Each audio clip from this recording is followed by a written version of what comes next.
আজকে রাত্রে কফিলে খাবে লুডু সিদ্ধ, কফিলে বউ খাবে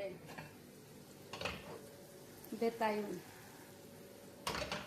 এটাকে আরবিতে বলে বেতায়ুন, মানে আরবিতে ডিমের একটা বেত, আর এটা আমরা যেমন কি অমলেট এরকম না ভাঙলে বা না ফাটলে এটার আরবিতে বেতায়ুন।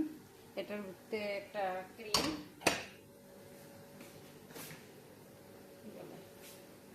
ক্রিমটা দিলে খুবই মজা লাগে। মানে এখন যদি আলাদা খাইব বুড়ি, প্রথম যখন আসছিল আমি তখন খাওয়াইছিলাম, খুবই মজা পাইছে। এটা আমি উপরে দিলে একটা সুন্দর মানে পিজার মতন হয়, খুবই মজা লাগে। তারপর আর একটা জিনিস আছে জাতার, গ্রামটা সুন্দর আসে, আর কি বলে খাইতেও খুবই ভালো লাগে। তো অলরেডি হয়ে গেছে আলহামদুলিল্লাহ। যে রুটি, এই হচ্ছে রুটি গরম করলাম।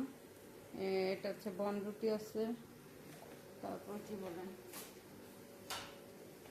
এই রুটি আল্লাহ যেটা দিয়ে খায়। আমার বলছে রুটির কথা, কোনটা খাইবো জানি না, দুটোটাই দিলাম। দেখি এখন ঠিক করলে দিয়া নামাজ পড়ুন, আলহামদুলিল্লাহ।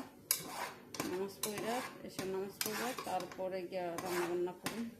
সরি, তারপরটা একটু পরিষ্কার করুন, আমি টুকটাক কাজ করি। এই হচ্ছে রাত্রে আজকে খাবার কফিল আমি আর কিছু খাবো না, আমি হয়তো একটা কলা খাবো, আর যদি খাই কি বলে তরমুজ টরমুজ কেটে খাবো আর কি।